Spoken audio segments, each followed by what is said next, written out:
Depuis le 2 mai 2019, les Béninois ont une idée claire de la configuration de la 8e législature après que la Cour constitutionnelle a rendu public les résultats provisoires des élections du 28 avril 2019, qualifiées de non inclusives et rejetées par les partis de l'opposition.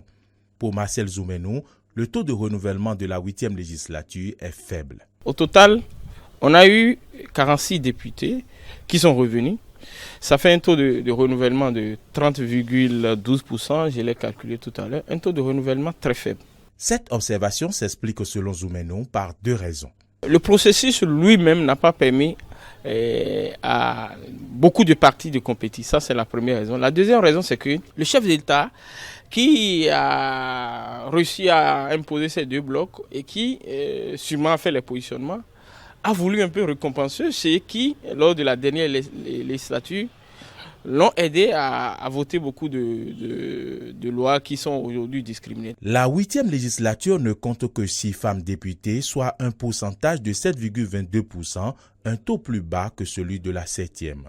Notons que le record de femmes au Parlement qui peine à être battu est détenu par la 2e législature. On n'a pas connu d'amélioration par rapport à la législature passée. Il y avait un projet de révision de la Constitution et on avait inscrit que l'une des raisons pour lesquelles il fallait réviser la Constitution, c'était de donner des postes de responsabilité équitables aux femmes et aux hommes.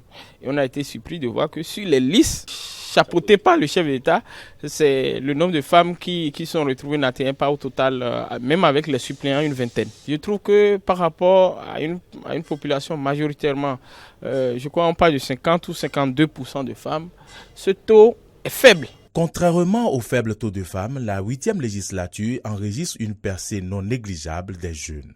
C'est des gens qui ont entre 30 et 40 ans, c'est mon critère de jeune, et qui viennent d'arriver dans le jeu politique béninois. Donc 4 ou 5 jeunes pour une population qui elle-même est composée à plus de 60% de jeunes de moins de 25 ans. Je trouve que ce n'est pas assez représentatif de notre population. Nazer César Vikou déplore l'absence de certains députés très expérimentés.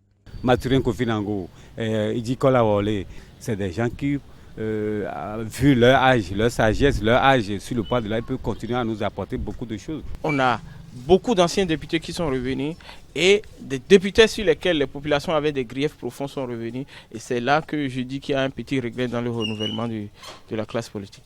La 8e législature, acquise dans son intégralité aux actions du chef de l'État, est très attendue par la classe politique sur la délicate mission de contrôle de l'action gouvernementale qui sera désormais la sienne.